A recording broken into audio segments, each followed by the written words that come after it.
जय जय श्री राधे।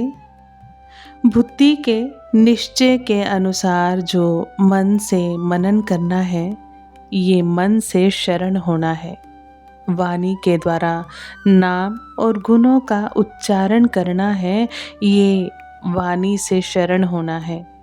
या तो हमारा सारा समय भगवान के नाम और गुणों के कीर्तन में बीतना चाहिए, या एकांत में भजन या ध्यान में बीतना चाहिए, या कानों से भगवान के गुणानुवाद सुनना चाहिए। जब तक भगवान की प्राप्ति नहीं हो तब तक दूसरे काम में पड़े ही नहीं। असली काम बनाकर ही दूसरी चेष्टा करें। आपने पूछा था घर पर जाकर क्या करना चाहिए, उसके उत्तर में ये बातें बताईं। मनुष्य शरीर को पाकर जो विषयों में मन लगाता है, वह अपने गले में छुरी लगाता है, वह मूर्ख है।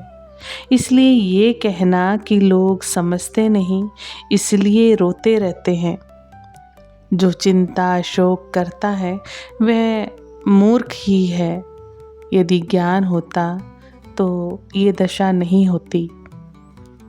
भगवान कहते हैं, हे अर्जुन, तू ना शोक करने योग्य मनुष्यों के लिए शोक करता है और पंडितों के से वचनों का कहता है, परंतु जिनके प्राण चले गए उनके लिए और जिनके प्राण नहीं गए उनके लिए भी पंडित जन शोक नहीं करते।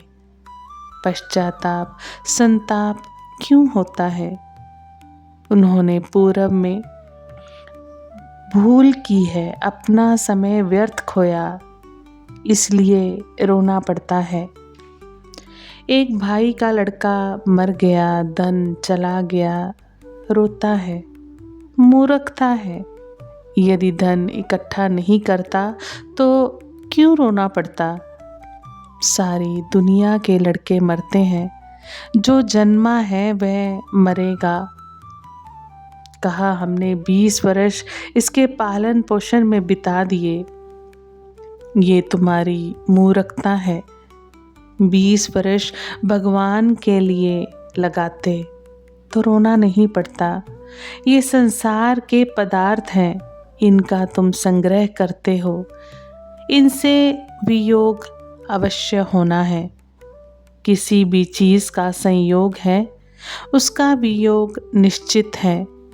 संयोग के समय प्रेम करोगे तो वियोग में रोना ही पड़ेगा।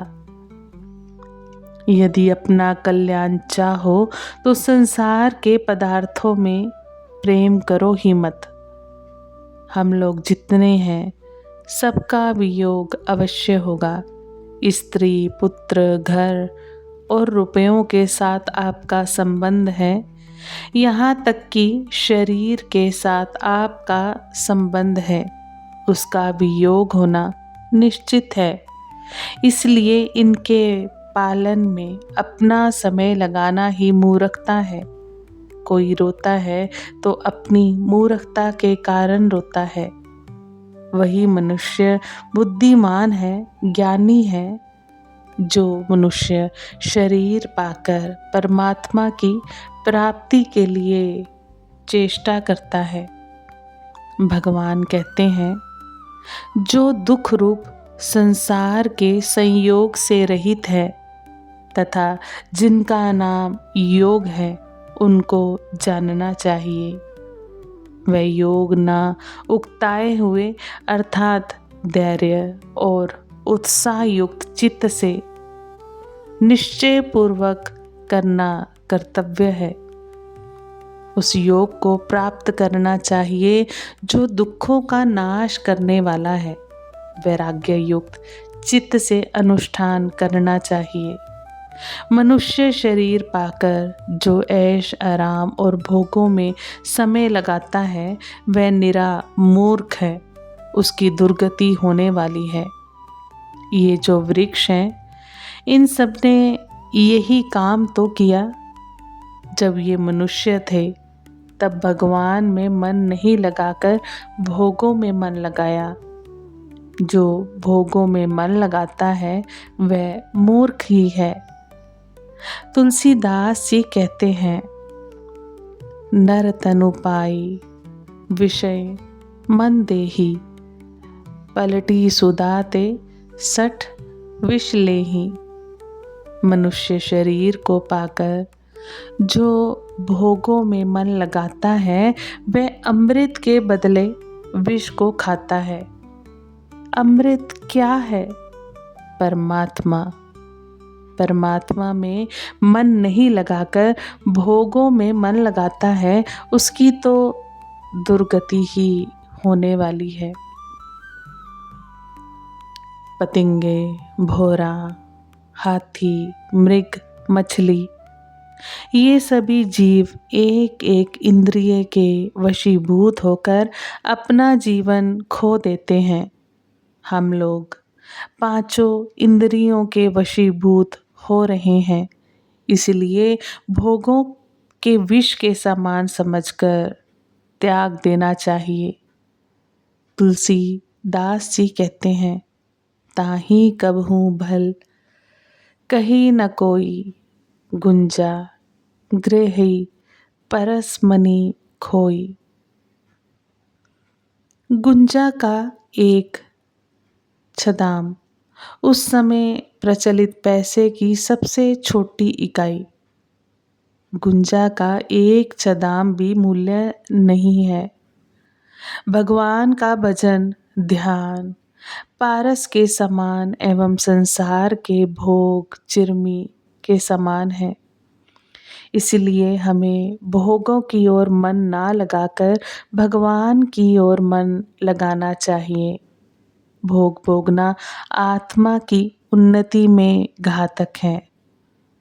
ये वृक्ष हैं, इनकी आयु भोगों में बीत गई, इसलिए 84 लाख योनियों में घूमते हैं। आप भी सचेत नहीं होंगे तो यही दशा आपकी होगी। आप सावधान हो जाएंगे तो सदा के लिए दुखों से मुक्त हो जाएंगे। हर समय आपको बड़ी भारी शांति और आनंद की प्राप्ति होगी। आपको हजारों लाखों रुपए मिलते हैं, उसके लिए आपको पाप करना पड़ता है, छिपाव कपट करना पड़ता है। झूठ, कपट और चोरी से आपके जो धन पैदा होता है उससे ना तो इस जन्म में कल्याण होना है ना उस जन्म में। केवल आपकी मूर्खता है जो आप अपने जीवन को खतरे में डाल रहे हैं। आपके मरने के बाद रुपयों से आपका कोई संबंध नहीं रहेगा। फिर आपको दूसरे के धन की ओर क्यों दृष्टि डालनी चाहिए? भारी से भारी आपत्ति भी आकर पड़े तो भी कभी धर्म का त्याग नहीं करना चाहिए। परमात्मा आपको कठिनाई भेजकर परीक्षा ले रहे हैं। यदि उत्तीर्ण हो गए तो मुक्त हो जाएंगे, नहीं तो भगवान 84 लाख योनियों में डाल देंगे। शास्त्रों में जो बात लिखी है, गीता में जो बातें लिखी हैं, उन पर आपको विश्वास करना चाहिए। जिन्होंने सत्य धर्म का पालन किया है वे संसार से तर गए। जिन्होंने धर्म का त्याग कर दिया उनका पतन हो गया। आज हम वाणी को यहीं विश्राम देते हैं।